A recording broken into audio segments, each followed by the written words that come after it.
वंदे मातरम। नमस्कार, बहुत बहुत स्वागत करता हूं आप सबका अपने YouTube channel digital Hindi teaching में। आप इस चैनल को सब्सक्राइब करके घंटी का बटन दबा लें ताकि आपको आने वाले हर वीडियो का नोटिफिकेशन प्राप्त होता रहे, आपको हर वीडियो मिलता रहे। चलिए अब वीडियो को लाइक कर दीजिए और अब हम शुरू करते हैं आज का वीडियो। हम पढ़ रहे हैं कक्षा 8 की हिंदी पाठ्य पुस्तक वसंत और इस पाठ्य पुस्तक का पाठ 13 जहां पहिया है, ये रिपोर्टाज है। और इस पाठ के 2 वीडियो हम पहले पढ़ चुके हैं और उन 2 वीडियो में हमने देखा कि किस प्रकार तमिलनाडु के पुडुकोट्टई जिले की पिछड़ी हुई ग्रामीण महिलाओं ने साइकिल चलाकर आगे बढ़ने का मार्ग अपनाया और वो महिलाएं उस साइकिल के माध्यम से अनेक काम करने लगी। अपना जो पुरुषों द्वारा निर्धारित उनका जो दायरा था, उस दायरे को तोड़कर वो काफ़ी आगे बढ़ी और उस गांव के ये जो आर साइकिल्स का डीलर था वहां पर उस गांव का, ये भी महिलाओं के पक्ष में हुआ कि हाँ इसकी साइकिलें बिकने लगी। लेकिन लेखक जब इस आर साइकिल्स के मालिक से मिले तो इसने वो संख्या कम करके बताई क्योंकि इस मालिक को लगा कि ये जो लेखक है ये शायद बिक्री कर विभाग का कोई आदमी है और अभी मैं इसे साइकिलें तो ज़्यादा बिकी, लेकिन इसने कम बताई कि अभी यह टैक्स लगा देगा या कुछ और गड़बड़ हो जाएगी इसे अगर मैं सही संख्या बताऊंगा तो। चलिए अब हम पढ़ते हैं आगे। कुदिमी अन्नामलाई की चिलचिलाती धूप में एक अद्भुत दृश्य की तरह पत्थर के खदानों में दौड़ती भागती 22 वर्षीय मनोरमनी को लोगों ने साइकिल सिखलाते देखा। देखिए, कुदिमी अन्नामलाई की चिलचिलाती धूप में ये यहाँ पर कुछ खाने हैं पत्थर की, जहाँ से पत्थर निकलता है और उन खदानों में औरतें काम करती हैं। तो उस खान में जो काम कर रही है खदान में चिलचिलाती हुई धूप, बहुत तेज धूप, इस बहुत ही तेज धूप में एक 22 वर्षीय लड़की मनोरमनी को लोगों ने देखा कि ये लड़की साइकिल सिखा रही है कुदिमी अन्नामलाई की खानों के पास में, खानों में दौड़ती भागती। ये 22 वर्षीय, इसकी उम्र कितनी है मनोरमनी की? 22 वर्षीय है। तो ये 22 वर्षीय मनोरमनी यहाँ अन्य लड़कियों को साइकिल सिखाने का काम करती है, जो ऐसा लोगों ने देखा। उसने मुझे बताया, किसने? मनोरमनी ने, कि हमारा इलाका मुख्य शहर से कटा हुआ है, जहां जो साइकिल चलाना जानते हैं उनकी गतिशीलता बढ़ जाती है। मनोरमनी से भी लेखक बात करता है और मनोरमनी लेखक को बताती है कि जो हमारा इलाका है, हमारा शहर, हमारा गांव है, ये मुख्य शहर से कटा हुआ है, अर्थात मुख्य शहर तक हमारी पहुंच नहीं है। यहाँ बसें भी कम आती हैं, सड़क नहीं है, तो मुख्य शहर से हमारा गांव बिल्कुल ही कटा हुआ है, मुख्य शहर से जुड़ा हुआ नहीं है। मुख्य शहर तक हमारा आना जाना नहीं है, बड़े शहर तक आना जाना नहीं है, हमारा गाँव बिल्कुल छोटा है। तो जो साइकिल चलाना जानते हैं, अब ऐसी स्थिति में अब यहाँ बसें नहीं है, आने जाने का साधन बहुत कम है, बसें बहुत कम चलती है, मुख्य शहर तक आने जाने का कोई ऐसा उत्तम साधन नहीं है, बढ़िया साधन नहीं है। तो ऐसी स्थिति में साइकिल चलाना जो लोग जानते हैं उनकी गतिशीलता बढ़ जाती है, अर्थात उनके आगे बढ़ने की गति बढ़ जाती है, वो कार्य करने लग जाते हैं। नहीं तो पहले जो काम 3 दिन में होना था वो 1 दिन में होने लगा साइकिल के माध्यम से। पहले बसों का इंतजार करो, दिन में 1 बस आती है या 2 बस आती है, तो दिन भर एक गांव चले गए तो वापस दूसरे दिन आना पड़ता था। बस का समय 1 बस ही आती है, 2 बस ही आती है, इस प्रकार से। तो जो साइकिल चलाना जानते हैं उनकी गतिशीलता बढ़ गई, उनकी कार्य करने की क्षमता बढ़ गई, वो अब कम समय में ज्यादा काम करने लगे। साइकिल चलाने के बहुत निश्चित आर्थिक निहितार्थ थे। साइकिल चलाने के बहुत ही आर्थिक निहितार्थ, अर्थात आर्थिक यानी धन से संबंधित। निहितार्थ का अर्थ होता है छुपा हुआ अर्थ, अर्थात साइकिल चलाने में एक क्या अर्थ छुपा हुआ? आर्थिक, धन का, अर्थात साइकिल चलाने से हम धन भी कमाने लगे हैं, ये छुपा हुआ अर्थ था। छुपा हुआ यानी अप्रत्यक्ष रूप से हम साइकिल चलाने से धन कमाने लगे थे। तो साइकिल चलाने के बहुत निश्चित आर्थिक निहितार्थ थे और निश्चित थे वो, क्योंकि उसे हमें लाभ होने लगा था। इससे आय में वृद्धि हुई, इससे हमारी आय में भी वृद्धि हुई, कमाई में वृद्धि हुई, कमाई बढ़ गई साइकिल से, क्योंकि अब हम पहले के बजाय ज्यादा काम करने लग गए थे। यहाँ की कुछ महिलाएं अगल बगल के गांव में कृषि संबंधी अथवा अन्य उत्पाद बेच आती है और यहाँ की हमारे गांवों की महिलाएं अगल बगल के यानी आसपास के गांवों में जाती है साइकिल लेकर, और कृषि संबंधी उत्पाद सब्जी बेचकर आ गई, या कुछ और अन्य चीजें जो वो पैदा कर रही है खेत में वो बेचकर आ जाती है। तो इससे कार्य करने की क्षमता बढ़ गई, हमारी कमाई बढ़ गई। एक दिन में पहले कम गांव में घूम पाते थे, पैदल पैदल जाते थे, लेकिन अब साइकिल आने से हम अधिक माल बेचने लगे। साइकिल की वजह से बसों के इंतजार में व्यय होने वाला उनका समय बच जाता है। पहले बस में सवार होकर जाती है, एक दिन में एक बस, दो बस, तीन बस कुछ चलती है, तो पूरा दिन भर या 1 घंटे बस का इंतजार करो, 2 घंटे बस का इंतजार करो, वो बस 5 मिनट पहले निकल गई, अब 3 घंटे दूसरी बस का इंतजार करो। तो साइकिल है तो कौन सी बस का इंतजार, तुरंत ही निकल जाओ, 1 घंटे 2 घंटे में तो हम पता नहीं कितने गांव घूम कर आ जाएंगे। तो साइकिल की वजह से जो बसों के इंतजार में हमारा समय खराब होता था, साइकिल की वजह से वो समय बच जाता है। अब बस का इंतजार नहीं करना पड़ता, तुरंत ही निकल जाओ। खराब परिवहन व्यवस्था वाले स्थानों के लिए तो यह बहुत महत्वपूर्ण है। जहां पर परिवहन व्यवस्था खराब है, अर्थात सड़क ठीक नहीं है या आवागमन के साधन नहीं है, परिवहन के साधन नहीं है, तो ऐसे स्थानों के लिए तो साइकिल बहुत ज्यादा महत्वपूर्ण हो जाती है, क्योंकि उस गांव में तो बस ही नहीं जाती है, तो क्या करें, साइकिल से जाओ। तो साइकिल उस गांव के लिए तो बहुत ही महत्वपूर्ण हो जाती है। दूसरी बात, इससे इन्हें इतना समय मिल जाता है कि अपने सामान बेचने पर ज्यादा ध्यान केंद्रित कर पाती है। साइकिल से इन्हें इतना समय मिल पाता है क्योंकि साइकिल से काम जल्दी हो जाता है। बस का इंतजार, वो समय बच गया, तो उस समय में ज्यादा काम हो गया, उस समय में सामान बेचने पर ज्यादा ध्यान केंद्रित कर पाती है। वो समय जो बचता है, आने जाने का समय, बस में किसी गांव में जाने पर 2 घंटे लगते थे, रुकती रुकती जाती है, तो वो समय बचेगा, वो आधे घंटे में उस गांव में पहुंच गई। उस समय में वो क्या करती है, अपना सामान ज्यादा बेच लेती है। केंद्रित करना यानी फोकस करना, ध्यान कहां फोकस करती है, ज्यादा सामान बेचने पर, क्योंकि समय जो मिल गया है, बस का इंतजार नहीं करना पड़ा। उस समय में क्या करती है, सामान ज्यादा घूमकर, एक गांव ज्यादा घूम लिया साइकिल पर और सामान ज्यादा बेच लिया, कमाई ज्यादा हो गई। और तीसरी बात, साइकिल का फायदा देखो, तीसरी बात क्या है, इससे ये और अधिक इलाकों में जा पाती है। पहले बस से किसी गांव में बस नहीं जा पाती थी, तो उस गांव तक नहीं पहुंच पाती थी, लेकिन अब साइकिल से उस गांव में भी पहुंच जाती है सामान बेचने के लिए। या बस से 2 गांव 3 गांव ही जा पाती थी, तो अब साइकिल की वजह से यह 4 5 6 गांव में, ज्यादा गांव में जाने लगी। तो अधिक इलाकों में, अधिक क्षेत्रों में, पहले से ज्यादा क्षेत्रों में यह पहुंच जाती है साइकिल के माध्यम से, साइकिल चलाकर। और हाँ, अंतिम बात यह है कि अगर आप चाहें तो इससे आराम करने का काफी समय मिल सकता है। साइकिल की वजह से सामान खत्म हो गया, बिक गया, पहले इंतजार करना पड़ता था बस आएगी तभी चलेंगे, अब आजकल साइकिल है इनके पास, तुरंत उठाओ और रवाना हो जाओ और घर आ जाओ, जल्दी समय बच जाता है। तो काफी समय मिल सकता है। और थोड़ी तेज चलाओ और जल्दी पहुंच जाओ, आराम से चलाओ तो थोड़ा और आराम का समय मिल जाता है, धीरे धीरे चलाओ, तेज चलाओ तो जल्दी पहुंच जाएंगे। जिन छोटे उत्पादकों को बसों का इंतजार करना पड़ता था, बस स्टॉप तक पहुंचने के लिए भी पिता, भाई, पति या बेटों पर निर्भर रहना पड़ता था। वे अपना सामान बेचने के लिए गिने चुने गांवों तक ही जा पाती थी। देखिए, जिन छोटे उत्पादकों को, जो ज्यादा उत्पादन नहीं कर पाती, छोटा छोटा, ज्यादा नहीं, कम सामान लेकर बेचने जाती थी, तो ऐसे छोटे उत्पादक यानी उत्पाद को पैदा करने वाले लोग, उनको बसों का इंतजार करना पड़ता था पहले, तो वहां समय भी खराब होता था। और दूसरी बात, जैसे घर से अगर वो कुछ बेचने के लिए जा रही है तो फिर बस स्टॉप तक, बस स्टैंड तक अब महिलाएं कैसे जाए, तो उन्हें छोड़ने के लिए कोई लड़की है तो उसका पिता जाता था या भाई जाता था, अगर शादीशुदा है तो उसका पति जाता था, या उम्र में ज्यादा है तो उसका बेटा जाता था। उन पर आश्रित रहना पड़ता था, ले बेटे मेरे को बस स्टैंड तक छोड़ आ। कोई पत्नी कहती, लो जी क्या कर रहे हो जी, मुझे बस स्टैंड तक छोड़कर आओ जी। बहन कहती, भैया लो फटाफट से मुझे बस स्टैंड तक छोड़ दो। या बेटी कहती, पिताजी, पापा मेरे को फटाफट से बस स्टैंड तक छोड़ो, बस निकल जाएगी मेरी। तो इन घर वाले पुरुषों पर निर्भर रहना पड़ता था महिलाओं को। अब साइकिल आने से वे अपना सामान बेचने के लिए कुछ, जो देखो ज्यादा गांव में जाने लगी है, या उन्हें निर्भर नहीं रहना पड़ता। और जिन्हें निर्भर रहना पड़ता था पहले, वे सामान बेचने के लिए कुछ गिने चुने गांव में, कम गांव में जा पाती थी।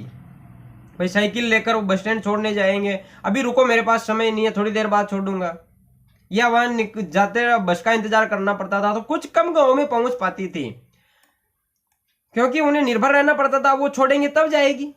कुछ को पैदल ही चलना पड़ता था, जिनके घर में साइकिल कुछ नहीं था, तो घर में कोई आदमी नहीं है छोड़ने वाला या साधन नहीं है, तो फिर पैदल पैदल ही रवाना बस तक जाना पड़ता था। लेकिन आजकल क्या हुआ, साइकिल से रवाना हो जाती है और ज्यादा गांव में पहुंच जाती है। जिनके पास साइकिल नहीं है वे अब भी पैदल ही जाती है, और जिनके पास साइकिल आ गई है वो साइकिल पर रवाना हो जाती है। लेकिन कई महिलाएं आज भी, जिनकी घर की स्थिति ठीक नहीं है, साइकिल खरीद नहीं सकती, तो वे तो आज भी पैदल ही जाती है और कम गांवों में पहुंच पाती है, कम गांवों तक ही जा पाती है। फिर उन्हें बच्चों की देखभाल के लिए या पीने का पानी लाने जैसे घरेलू कामों के लिए भी जल्दी ही भागकर घर पहुंचना पड़ता था। जो पैदल जा रही है, 1 घंटा किसी गांव में जाने को लगा सामान बेचने के लिए, और 1 घंटा वापस आने में लगेगा, तो उसे फिक्र हुआ करती थी कि अब शाम को 4 बज गए, 5 बज गए, मैं घर कब तक पहुंचूंगी, मेरे बच्चे वहां रो रहे होंगे, वहां खाना खिलाने वाला कोई नहीं है, अभी तो मुझे वहां दूसरे कुएं से पानी लेने के लिए भी जाना पड़ेगा 2 किलोमीटर दूर। तो जल्दी ही उसे वापस आना पड़ता था।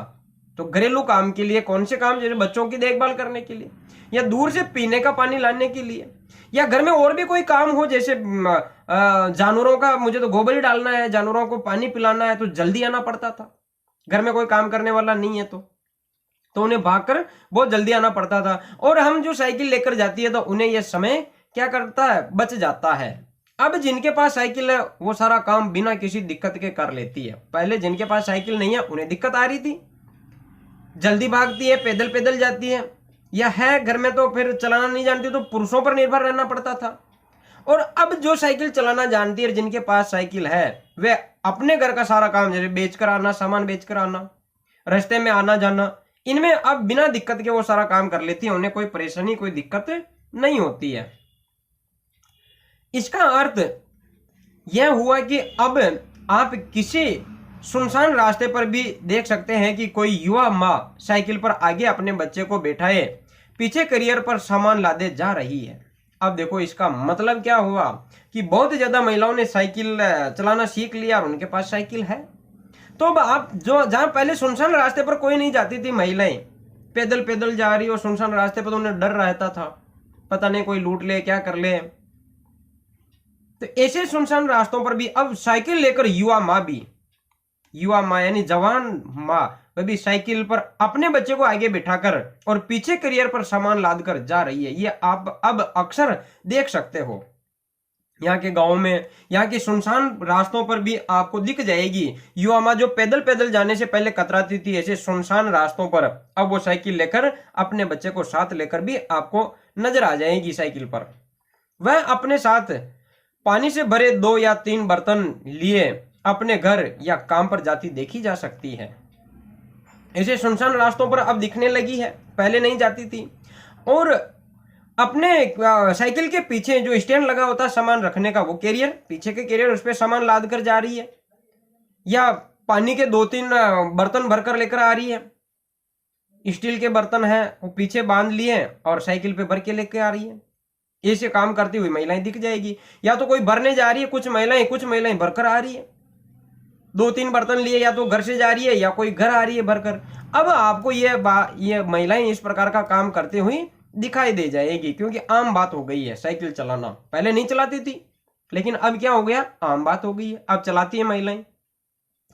अन्य पहलुओं से ज्यादा आर्थिक पहलू पर ही बल देना गलत होगा। साइकिल प्रशिक्षण से महिलाओं के अंदर आत्मसम्मान की भावना पैदा हुई है, यह बहुत महत्वपूर्ण है। लेखक कहते हैं कि अगर अन्य पहलुओं से ज्यादा आर्थिक पहलू पर बल देना गलत होगा। साइकिल के फायदे के तो बहुत सारे पक्ष हैं, साइकिल का फायदा, लेकिन सबसे ज्यादा फायदा हम देख रहे थे कि आर्थिक पहलू यानी धन इनसे ज्यादा कमाने लगी है। ये आर्थिक यानी धन से संबंधित, अर्थ से संबंधित, और अर्थ का एक अर्थ होता है धन। तो धन से संबंधित अगर हम पहलू यानी पक्ष, साइकिल के जो पक्ष है फायदे के, उनमें एक पक्ष आर्थिक पक्ष भी है। और इस पर ही अगर हम केवल ये सोचे कि महिलाएं यहाँ साइकिल चलाकर पैसा कमा रही है, केवल एक काम सोचे कि पैसा कमा रही है, तो ये बात गलत होगी। साइकिल प्रशिक्षण से, साइकिल सीख लेने से महिलाओं के अंदर आत्मसम्मान की भावना भी पैदा हुई है। महिलाओं में क्या हुआ, स्वयं पर भरोसा होने लगा कि हाँ अब हम भी कुछ काम कर सकती है। आत्मसम्मान, साहस की भावना पैदा हुई। ये आर्थिक पहलू से ज्यादा महत्वपूर्ण है। पैसा तो कमाती ही है, लेकिन पैसा कमाने के साथ में उन महिलाओं में आत्मसम्मान की भावना भी पैदा हुई है। यह आर्थिक पहलू से बड़ा पहलू है, ज्यादा महत्वपूर्ण है। फातिमा का कहना है, बेशक यह मामला केवल आर्थिक नहीं है। केवल और केवल हम जो साइकिल चलाना सीख रही है, ये केवल आर्थिक नहीं है। हम धन कमाने के लिए केवल साइकिल नहीं सीख रही है। इससे हमारा आत्मविश्वास बढ़ा है, इससे हमें आजादी महसूस होती है। फातिमा ने यह बात इस तरह कही जिससे मुझे लगा कि मैं कितनी मूर्खतापूर्ण ढंग से सोच रहा था। फातिमा ने यह बात कही ना कि बेशक यह मामला केवल आर्थिक नहीं है, केवल पैसे कमाने से संबंधित नहीं है। जबकि फिर लेखक कहते हैं कि फातिमा की यह बात सुनकर मुझे लगा कि यार मैं कितना मूर्ख था। मैं केवल ये सोच रहा था कि केवल महिलाएं आर्थिक यानी धन के लिए साइकिल चलाना सीख रही है, लालची है ये महिलाएं, केवल पैसे कमाने के लिए साइकिल सीख रही है। मैं केवल इतना ही सोचता था। लेकिन फातिमा ने कहा कि केवल हम धन कमाने के लिए नहीं सीख रही है, ये हमारा साइकिल सीखने का मामला केवल आर्थिक नहीं है। साइकिल चलाने से मेरी कौन सी कमाई होती है? फातिमा ने आगे कहा, फातिमा कहती है लेखक से, बेशक यह मामला केवल आर्थिक नहीं है और साइकिल चलाने से मेरी कौन सी कमाई होती है भाई? मेरी तो कमाई होती ही नहीं है, मैं तो पैसे कमाती हूं। लेखक सोच रहा था कि केवल ये पैसे कमाने के लिए सीख रही है। अरे मैं तो पैसे ही नहीं कमाती हूं, मेरे तो उल्टे पैसे लगते हैं, गंवाती हूं मैं तो। ये लेखक बात करने गया था फातिमा से और लेखक सोच रहा था कि ये क्या करती है, धन के लिए साइकिल चलाना सीख रही है। तो उसने कहा फातिमा ने कि नहीं, हम धन के लिए नहीं सीख रही है।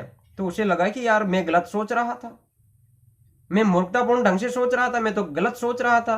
और फातिमा क्या कहने लगी आगे कि साइकिल चलाना हमारे लिए क्या है, गर्व की बात है। साइकिल चलाने से मेरी कौन सी कमाई होती है? हाँ कमाती होंगी कई महिलाएं और कई नहीं भी कमाती है, मैं तो उल्टे पैसे ही गंवाती हूँ। मेरे तो पैसे हैं, मेरी कमाई नहीं होती, उल्टे लगते हैं। मेरे पास इतने पैसे नहीं है कि मैं साइकिल खरीद सकूं। पैसे होते तो मैं साइकिल खरीद लेती, लेकिन हर शाम मैं किराए पर साइकिल लेती हूं ताकि मैं आजादी और खुशहाली का अनुभव कर सकूं। ये बात सुनकर लेखक को लगा कि वास्तव में साइकिल चलाने में इनके लिए कितनी गौरवपूर्ण बात है। मैं सोच रहा था कि पैसे कमाने के लिए चलाती है, पैसे कमाने के लिए साइकिल सीखती है। तो फातिमा ने बताया कि भाई मैं कहाँ पैसे कमा रही हूँ, मैं तो उल्टे और पैसे खर्च करती हूँ साइकिल चलाने पर। हर शाम मैं किराए से साइकिल लेती हूँ, तो मेरे तो खर्च होते हैं ना, कमाई भी नहीं हो रही है, लेकिन फिर भी पैसे खर्च करके मैं साइकिल चलाती हूँ। क्यों? क्योंकि मुझे आजादी और खुशहाली का अनुभव होता है साइकिल चलाने से। भले मेरे पैसे लग जाए, लेकिन साइकिल चलाने से मुझे आजादी का एहसास होगा और मैं पैसे खर्च करके भी इस आजादी के एहसास को क्या करूंगी, मैं इस आजादी का एहसास करूंगी, खुशहाली का अनुभव करूंगी। क्या साइकिल चलाकर मुझे खुशी होती है, भले मेरे पैसे लग जाए। तो मैं केवल पैसे कमाने के लिए, यहाँ की महिलाएं, तुम ऐसा सोच रहे हो कि यहाँ की महिलाएं केवल पैसे कमाने के लिए साइकिल चलाती हैं? नहीं, ये गलत बात है। पुडुकोट्टई पहुंचने से पहले मैंने इस विनम्र सवारी के बारे में कभी इस तरह सोचा नहीं था। मैंने कभी साइकिल को आजादी का प्रतीक नहीं समझता था, मैंने कभी नहीं समझा ऐसा पुडुकोट्टई पहुंचने से पहले। लेकिन मैं पहुंचा, इसके बाद में तो मेरी सोच ही बदल गई। वहां की महिलाओं से बात की, उसके बाद में तो मेरी सोच ही बदल गई। लेकिन यहां पहुंचा ना, उससे पहले मैंने इस विनम्र सवारी के बारे में, विनम्र सवारी कौन सी? साइकिल की सवारी। क्यों? क्योंकि आम सवारी है। इसे विनम्र सवारी क्यों कहा लेखक ने? क्योंकि अब ये देखो, ये जो साइकिल की सवारी बिना खर्चे की सवारी है ना, इसमें पेट्रोल चाहिए ना, कहीं कोई ज्यादा खर्चा नहीं है। पुरुष चला सकते हैं, लड़के चला सकते हैं, लड़कियां चला सकती है, महिलाएं चला सकती है। सबके लिए ये क्या है? आरामदायक सवारी और आराम से चला सकती है। इसलिए इन्होंने विनम्र सवारी कहा साइकिल को। तो इस साइकिल की सवारी के बारे में, ऐसी विनम्र सवारी के बारे में मैंने कभी इस तरह से नहीं सोचा था जिस तरह से ये महिलाएं सोच रही है कि हम आजादी और खुशहाली का अनुभव करती है साइकिल चलाकर। मैं तो कुछ और ही सोचता था। मैंने कभी साइकिल को आजादी का प्रतीक नहीं समझा। मैंने तो कभी ऐसा नहीं सोचा कि ये साइकिल चलाकर ये आजाद कैसे महसूस करती है अपने आप को, ये आजादी का चिन्ह बन गया इन महिलाओं के लिए। मैं ऐसा कभी सोच नहीं सकता था। लेकिन यहाँ आने के बाद में, यहाँ की महिलाओं से बात करके मुझे लगा कि वास्तव में यहाँ की महिलाओं के लिए साइकिल चलाना बहुत बड़ी बात है। एक महिला ने बताया, लोगों के लिए समझना बड़ा कठिन है कि ग्रामीण महिलाओं के लिए कितनी बड़ी चीज है। उनके लिए तो यह हवाई जहाज उड़ाने जैसी बड़ी उपलब्धि है। और मैं बात कर रहा था वहां की महिलाओं से, तो उनमें से एक महिला ने बताया कि लोगों के लिए ये समझना बड़ा कठिन है। लोग इस बात को महसूस नहीं कर पाएंगे कि साइकिल चलाना हमारे लिए कितनी बड़ी बात है। भाई जो घूंघट में रहा करती थी, जो घर से बाहर नहीं निकलती है, अब वो साइकिल चलाने लगी है, बाहर निकलने लगी है। तो उन महिलाओं के लिए कितनी बड़ी चीज हो गई। हमारे लिए तो ये हवाई जहाज उड़ाने जैसी उपलब्धि है। अगर कोई हमें हवाई जहाज उड़ाने के लिए कहे तो जितनी खुशी हवाई जहाज उड़ाकर मिलती, उतनी खुशी हमें साइकिल चलाकर मिलती है। कितनी बड़ी उपलब्धि हमारे लिए है साइकिल चलाना, तो बहुत बड़ी उपलब्धि हमारे लिए तो। क्योंकि हम तो पहले बंधन में रहा करती थी ना, बंधन में रहा करती थी, पुरुषों के अधीन रहा करती थी। लेकिन अब इस साइकिल की वजह से हम क्या करती है, बाहर निकलने लगी है। तो ये हमारे लिए हवाई जहाज चलाने से भी बहुत बड़ी बात है, उससे भी और बड़ी कहीं उपलब्धि है, उससे भी कहीं ज्यादा खुशी हमें मिलती है। लोग इस पर हंस सकते हैं, लेकिन केवल यहाँ की औरतें ही समझ सकती है कि उनके लिए ये कितना महत्वपूर्ण है। लोग हंस सकते हैं, हो देखो साइकिल साइकिल चलाकर ये कितना हो, इतनी बड़ी बात है इनके लिए। साइकिल तो हम तो रोज ही चलाते हैं, ये कौन सी बड़ी बात है साइकिल चलाने में। लोग भले इस बात की हंसी उड़ा दे, किसकी, कि महिलाएं ये सोचती है कि हमारे लिए बहुत बड़ी बात है, बहुत ही बड़ी बात है। तो इस बात को वो समझे कि छोटी सी बात है। पुरुष ये समझ सकते हैं कि साइकिल चलाने में कौन सी बड़ी बात है, और महिलाएं समझ रही है कि हमारे लिए बहुत बड़ी बात है। तो पुरुष इस बात पर हंस सकते हैं, लोग इस बात पर हंस सकते हैं, लेकिन इस बात को तो केवल औरतें ही समझ सकती है। और यहाँ की औरतें ही समझ सकती है कि साइकिल चलाना उन औरतों के लिए कितना महत्वपूर्ण है, क्योंकि उन्होंने आजादी का एहसास किया है साइकिल चलाकर। पुरुष तो भाई पहले आजादी थे ना, पुरुषों पर किसका बंधन, लेकिन स्त्रियों पर तो पुरुषों का बंधन था ना। पुरुषों के अधीन रहा करती थी, पुरुषों से पूछे बगैर कोई काम नहीं कर सकती, पुरुषों से पूछे बगैर घर से नहीं निकल सकती। लेकिन साइकिल आ जाने से क्या हुआ, उन बंधनों से हमें मुक्ति मिल गई। तो कितनी बड़ी बात हो गई हमारे लिए। ये साइकिल तो हमारे लिए भगवान का रूप बनकर आई है, आजादी का रूप बनकर आई है। जो पुरुष इसका विरोध करते हैं वे जाएं और टहले, क्योंकि जब साइकिल चलाने की बात आती है वे महिलाएं की बराबरी नहीं कर सकते। जो पुरुष ये अब भी ये कहते हैं कि नहीं नहीं महिलाओं को साइकिल नहीं चलाना चाहिए, महिलाओं को तो केवल घर के अंदर ही रहना चाहिए, महिलाएं तो केवल बच्चों का पालन ही करे, महिलाएं तो केवल घूंघट में ही रहे, महिलाएं तो केवल घर का चूल्हा चौका बर्तन ही करे, तो वो पुरुष जाएं भाई, कहीं जाएं। अब हम उनकी नहीं सुनेंगे, वो जाएं घूमे अपने हिसाब से। वो पुरुष, अब उन पुरुषों की हमें जरूरत नहीं है, क्योंकि अब हम क्या हो गई है, हम आजाद हो गई है। अब उनके घिसे पिटे उन दायरों में नहीं रह सकते, हम उनके द्वारा निर्धारित की गई सीमाओं में नहीं रह सकते। अब ये पहिया हमें क्या करेगा, आगे बढ़ाएगा, ये पहिया ही हमें आगे बढ़ाएगा। तो वो पुरुष जाए, ऐसे पुरुष, और टहले जाओ, कहीं घूमो, हमारे सामने मत आओ, हमारे पास मत आओ। जब साइकिल चलाने की बात आती है ना, अगर ऐसा कोई कंपटीशन हो ना साइकिल चलाने का, तो ऐसे पुरुष महिलाओं की बराबरी नहीं कर सकते, क्योंकि उनके लिए आम बात है, लेकिन साइकिल चलाना हमारे लिए तो बहुत ही खास बात है। हम साइकिल चलाने को बहुत बड़ी बात समझती है, और पुरुष क्या समझते हैं, बहुत छोटी बात। तो कहां बराबरी हुई महिलाओं की और पुरुषों की साइकिल चलाने को लेकर, साइकिल चलाने की बात को लेकर। तो हमारे लिए ये बहुत बड़ी बात है, भले पुरुषों के लिए बहुत छोटी बात हो सकती है, हमारे लिए तो ये आजादी का प्रतीक बन गई है। हम साइकिल चलाकर आजाद महसूस करती है और बहुत ही खुश महसूस करती है, हमें खुशहाली का अनुभव होता है।